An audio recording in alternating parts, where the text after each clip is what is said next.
حضور صلی اللہ علیہ وسلم نے نا فجر کی نماز پڑھائی، فجر کی، اور حضور فجر کی نماز پڑھا کے فرمانے لگے بھئی کسی بندے نے روزہ رکھا ہوا ہے آج؟ حضرت عمر کہتے ہیں رات کو میرا ارادہ تھا رکھوں، پر سویرے پھر میں نے گرا دیا، نہیں رکھا۔ حضور نے دوسری دفعہ پوچھا بھئی کسی نے روزہ رکھا ہے؟ تو حضرت صدیق کے اوپر نے ہاتھ کھڑا کیا، عرض کی یا رسول اللہ میں نے رکھا ہوا ہے۔ آپ حکم نہ دیتے تو نہ بتاتا، پر روزہ رکھنا بھی آپ نے توجہ دلائی ہے تو حکم بھی آپ کا بتاؤ تو بتا دیا۔ حضرت عمر کہتے ہیں حضور نے فجر کی نماز پڑھائی، فجر کی۔ دوسرا سوال پوچھا بھی کسی نے کسی بیمار کی تیمارداری کی ہے؟ تو حضرت عمر کہتے ہیں میں نے فٹافٹ عرض کی یا رسول اللہ ابھی تو نماز فجر پڑھی ہے، تو اب گھر جائیں گے تو تیمارداری کریں گے نا۔ تو حضور نے فرمایا عمر تو ذرا ٹھہر جانا، جلدی نہ کر، ٹھہر نہ، ذرا روک تو صحیح۔ تو حضرت عمر فاروق رضی اللہ تعالیٰ عنہ فرماتے ہیں میں چپ کر گیا، حضور نے فرمایا بتاؤ بھی کسی نے تیمارداری کی ہے؟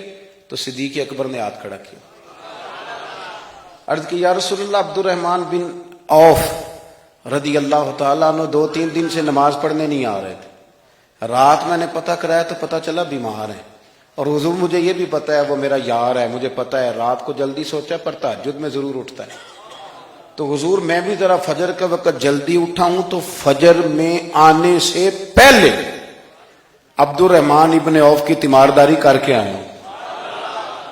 حضرت عمر کہتے ہیں میں نہ ہلکا ہلکا ڈھیلا پڑ گیا۔ حضور نے تیسرا سوال پوچھا، فرمایا کسی نے کسی مسکین کو کھانا کھلایا؟ کھانا کھلایا کسی مسکین کو؟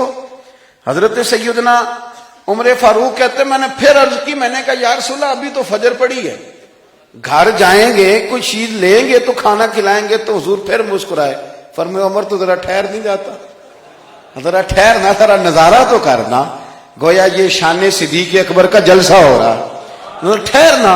حضور نے پھر پوچھا بھی کسی نے کسی مسکین کو کھانا کھلایا ہے؟ تو حضرت عمر کہتے ہیں لوگ سارے دائیں بائیں دیکھ رہے تھے اور میں چپ کے ابو بکر کو دیکھ رہا تھا، کہ مجھے پتا تھا کہ بولنا اسی نہیں ہے، اور دل میرا کر رہا تھا کہ کہہ دوں دیو جناب جواب، دل میرا کر رہا تھا۔ وہ سمجھ گئے تھے کہ سونا راضی کن کاموں میں ہو، بس یہ نقطہ انہوں نے پا لیا تھا۔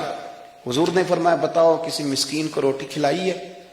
تو جناب سیدنا صدیق اکبر نے ہاتھ کھڑا کیا، عرض کی یا رسول اللہ سویرے اٹھا ہوں تو چھوٹا بیٹا بھی اٹھ گیا تھا، اور میرے وضو کرتے سنت پڑھتے ماں سے کہنے لگا بھوک لگ رہی ہے، تو ماں نے 2 روٹیاں بھی پکا دیں، تو حضور ایک اس نے کھائی دوسری اس کے ہاتھ میں تھی۔ جب ہم نکلے ہیں نا گھر سے تو دروازے پہ ایک فقیر کھڑا تھا، مسکین کھڑا تھا، کہہ رہا تھا رات سے بھوکا ہوں، کوئی دروازہ کھلنے کا انتظار کر رہا تھا، ابو بکر سب سے پہلے تیرا ہی کھلا ہے۔ تو حضور میں نا اس مسکین کو ایک روٹی کھلا کے آیا ہوں۔ حضرت عمر فاروق کہتے ہیں میں نے گردن جھکا لی، اور میرے رسول کریم نے فرمایا اے اللہ میرے ابو بکر پہ رحم فرما، اللہ میرے ابو بکر۔ وہ سمجھ گئے تھے، مزاج شناست سمجھ آ گئی تھی کہ حضور کن باتوں میں، اور نا اپنے اوپر وہ سارا کچھ طاری کر لیا تھا انہوں نے، طاری، ان کی ادائیں بالکل ڈھل گئی تھی نبی پاک کی اداؤں۔ 3 دن وہ غار ثور میں رہے تو ہمارے صوفیاء فرماتے ہیں کہ ان پر تجلیاں بھی پڑی محبوب کی معرفت کی۔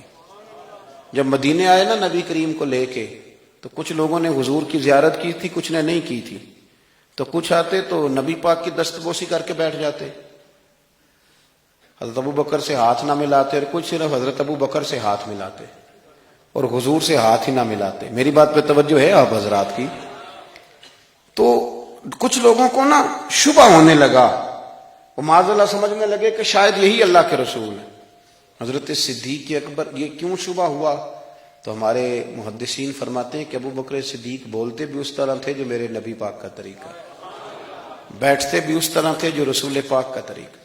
کہتے ہیں انہوں نے امامہ باندھا ہوا تھا تو جو امامے کا پیچ حضور کا ڈھیلا رہ گیا تھا ان کا بھی ڈھیلا رہ گیا تھا، اس طرح اپنے آپ کو مزاج میں ڈھالا تھا، تو من شدی من تو شدم، میں اس طرح ڈھالا تھا مزاج میں، اس طرح کہ کوئی فرق ہی نہیں نظر آتا تھا۔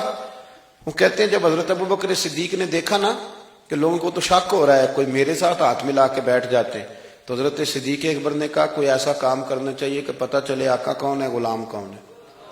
اٹھے، کندھوں پہ چادر تھی، وہ اتار کے نا تو حضور پہ سایہ کر دیا، لوگوں کو پتہ چل گیا کہ سایہ کرنے والا کوئی غلام ہے، اور جس پر سایہ کیا جا رہا ہے وہ آقا ہے۔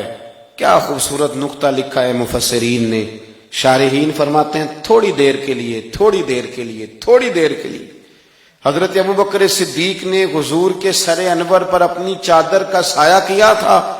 اللہ کے رسول نے احسان کا بدلہ یہ دیا، نیکی کا بدلہ یہ دیا کہ قیامت تک ان کی قبر پر اپنے گنبد کا سایہ فرما دیا، قیامت تک گنبد کا سایہ کر دیا ان کے مزار پر انور۔